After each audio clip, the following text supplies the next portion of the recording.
สวัสดีทุกท่านยังก็ได้ลืมเนาะลืมซื้อกำลังถกเถียงกันเรื่องประตูอยู่นะครับ ตอนนี้กำลังคิดหลายเรื่องประตูเขาเฮือนอยู่พี่น้องเอ้ยว่าสิเอาแจใดเอาเป็นว่าแล้วแต่ผู้อยู่ซะผู้อยู่มักใดเอาแน่นั่นซะเออเอาแล้วแต่ผู้อยู่เอาเจ้าสิเอาแบบใดเขตใดซ้ำใดใหญ่ซ้ำใดน้อยซ้ำใดเอาแล้วแต่เจ้าเอาแต่ว่าต้องตัดสินใจมื้อนี้เฮาสิโบกปูนเลยไปหาตึกเลยฝั่งนี้ฝั่งมังกรฝั่งนั้นเสือหมอบนั่นดีฝั่งนอกอะไรฝั่งโอ้หมอนี่มันมาเตะเสือกโดยเฉพาะตัวนี้ป่ามา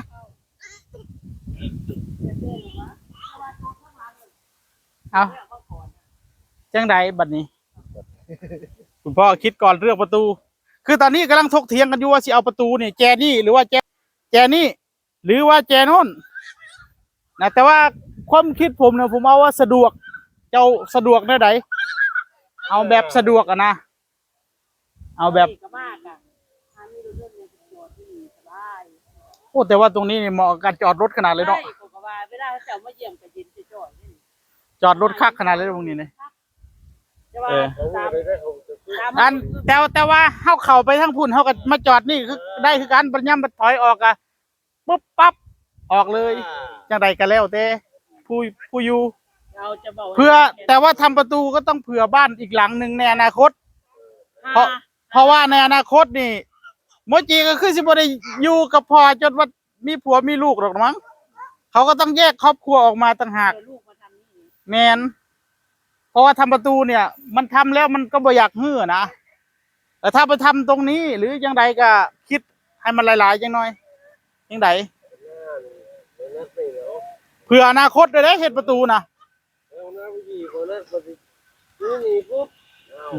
เผื่อในอนาคตบัดมีขยับขยายเนาะเฮ็ดเฮือนอีกหลังนึงอยู่นี่จะว่ายังไงหรือว่าฮื้อตัวนี้เลยเฮ็ดเฮือนอยู่นี่ก็บ่แน่ได้เนาะเพราะอนาคตนี่อาจจะมีบ้านเพิ่มอีกอยู่อ้ายมันมาอยู่ฝั่งนี้ฝั่งนั้นเปิดทางนี้ก็จะไปเปิดทางนั้นก็ได้คนละครึ่งเพราะว่าถ้าเป็นทางพุ่นในอนาคตคันอ้ายมาอยู่ไกลเขาเปิดทางนี้ให้เขาเปิดสมมติว่าแบบบทถือกันเอาแบ่งกันประตูจะได้เจาะไม่ได้บ่นี่เลยมันจะเป็นแนวนั้นเราเว้าซื่อๆดอกว่าเว้าล่วงหน้าเพราะว่าบางเทื่อไอ้น้องมันผิดใจกันกับพี่ไดก็ผิดใจกันล่ะพูดถึงว่าบ่คุยกัน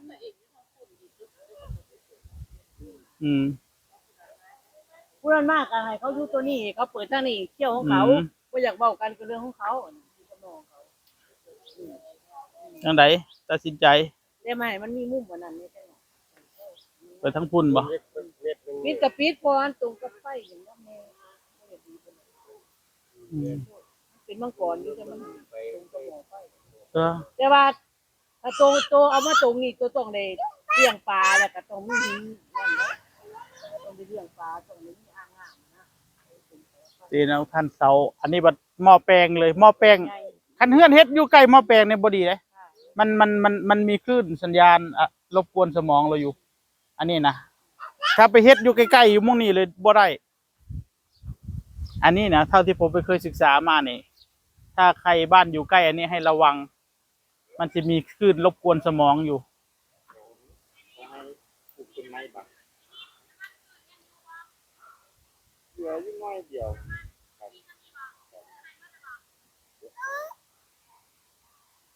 เอา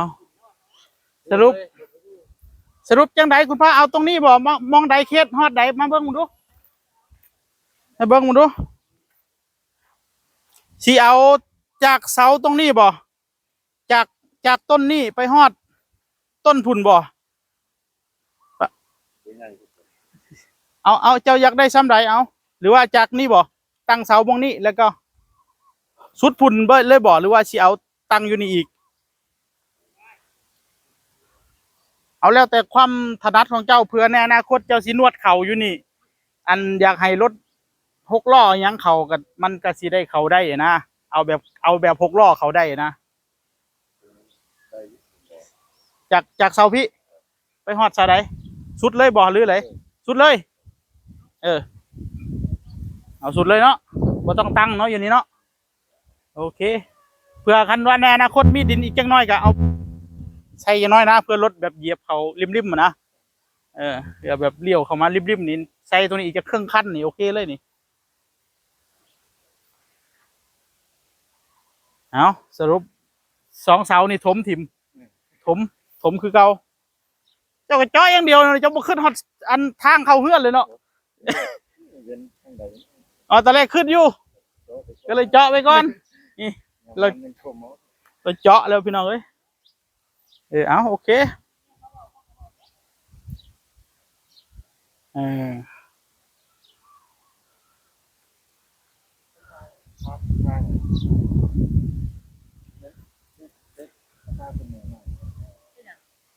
ผ้าพอได้ล้นนะ พาแม่นี่แหละ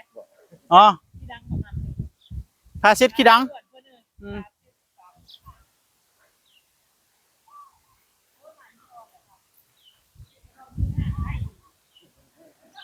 กระท่อมนินทาเนาะปลูกไว้อยู่นี่เนาะแกงชมรมนินทาเว้าพื้นเอาไว้อยู่นี่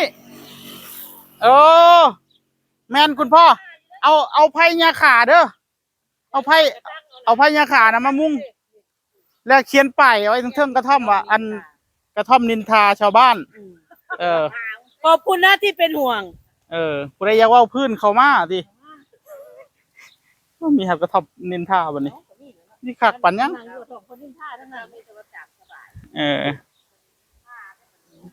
ปาดโธ่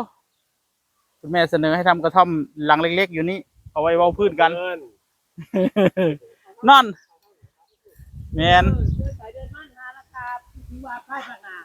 เพื่อภายภาคหน้ามันตกปลูกได้ยากมากมันเดี๋ยวมาปลูกเงินไม่ได้จ้ะมาอยู่เงินมุ่นนี่เด้เงินมอนิได้กับโมจิได้เบาพื้นมันพิการตะกอนอันนี้บ้านโมจิในอนาคตคุณพ่อได้เมียกับไปปลูกเอาไม้ได้พ่อก็ดีเลย คุณพ่อได้เมียจะไปหาเอาไม้ได้เจ้าเด้อันนี้พ่อได้เมียพ่อดีเว้ยโมแม่นว่าอันได้เมียละไล่โมจิออกเด้ก็สมอันโมนิดก็เดี๋ยวว่าใส่เสาหนึ่งอีกลูกมันจะงามมันบ่ใส่เพิ่นว่าโอ้ยมันลวงโคตรแล้วแต่เพิ่นแหละตามใจผู้อยู่มันมีมุมแน่นะมีมุมลากอันนั้นเลยมีมุมมันนะแล้วแต่มักดอกโอ้ยเสามาจะเอาไปเฮ็ดหยังดีเอาไม้เฮาเด้อจ้ะไปดบกินได้เลยม่วนจังไหมเอ้ยเอาล่ะจักรักกันกันได้เอาถกเถียงประตูเอาบัดนี้ถมแล้วตัดสินใจไหมเจาะไหมเจาะถมอยู่นี่ละมัดมือเฮาบัดนี้เอาปานนี้ละเอาอย่างไรจะว่าคือบ่อันเพื่อเฮาได้รถมันเรียกยากเอาเนี่ยเห็นบ่ค่อยน่ะรถข่อยมันใหญ่กว้างอ้าวคุณไม่บอกนี่เอาแล้วแต่จะมักเอาละบัดนี้ตัดสินใจไหมเราถมแล้วตัวนี้ไปเจาะตัวนั้นตัวที่ถมน่ะแจ้งน้อยแล้วก็ถมมัดนี่แล้วก็เจาะไหมแล้วบัดนี้บ่ต้องเฮ็ดยังเจาะถมอยู่นี่แล้วโบกปูนแล้วบ่ได้เจาะได้บ่ได้ถมได้บัดนี้ได้แล้วเลยได้บัดนี้ได้เอาได้อันเล็บเบิกเลยแล้วเฮ็ดแบบนี้แล้วแบบที่นี่อันไปถามเขาเบิ่งดูว่าเฮาสิทางตรงนี้ได้บ่เดี๋ยวจะพาทำรั้วชนโน้นเลยให้มันเป็นรั้วไม้ซะตัวนี้เอานั่นไม่อ่อนโทรหาอันเมียบ่แก้ก็ได้หรือไม่ก็ทำตามรั้วเดิมของเขาก็ได้เฮาซ่อมแซมหัวเก่าเพิ่นก็ได้เอาไม้เก่าเพิ่นบ่ตั้งหรือไดอันแม่ว่าไปทำเอาเฮียงกันเลยตรงนั้นแหละเอาเฮียงพาเขามาเอาไปนะบ่ได้ทับมันไม่อ่อนก็มีอยู่ไม่อ่อนพอรู้เพราะว่าตอนนี้เนี่ย ฝั่งนี้มันก็มีรั้วแล้วลวดหนามก็มี มันขาดแต่ฝั่งนี้บัดนี้ ไปหาแม่อ่อนเด้อให้แม่อ่อนโทรให้หาอีน่า คันเฮ็ดสิได้เฮ็ดเทื่อเดียวเลย มันสิได้จบเลย มันสิได้บ่ต้องคาราคาซัง กูปกติเนี่ยไว้เหียง เอาไว้เบิ่งเอาไว้ให้มันขูดรถ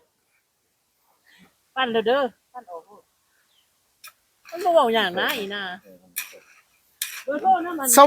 มมุติว่าเพิ่นว่าเอ้าเฮ็ดโลดตามหัวเก่านั่นแหละเฮาก็สิได้เอาเครื่องตัดหญ้าหยังมาตัดหญ้าจังน้อยแล้วก็ จะค่อยเคลียร์ใหม่ เอาเลย เฮาก็สิตัดหญ้าจังน้อยดอกบ่ตัดหญ้าเฮาก็บุปลาเฮ็ดโลดน่ะ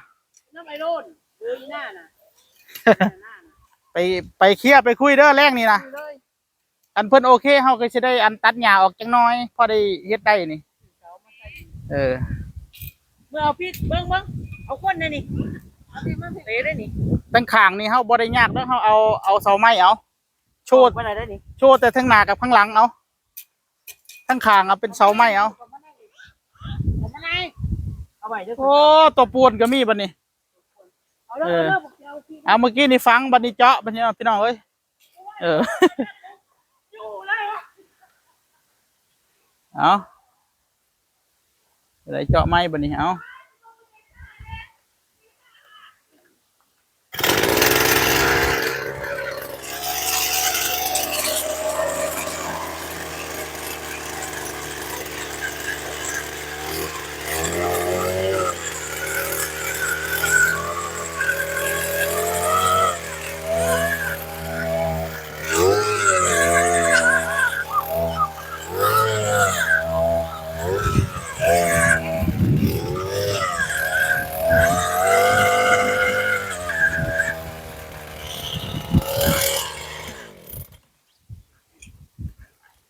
โอ้เจาะดีขนาดเลยเต็มหลุมคือเก่า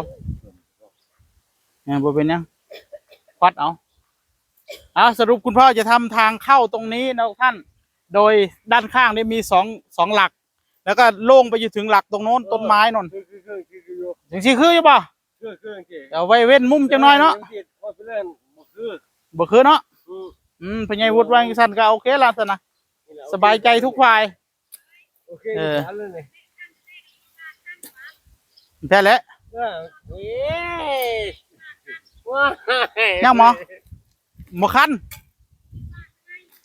อีกหมอคันเดียวพอ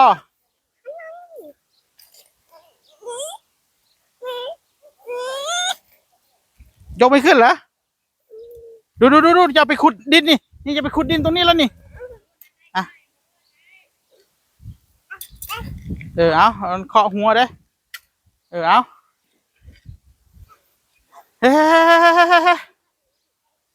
ฝากไว้ที่นี่ทุกท่านสวัสดีครับ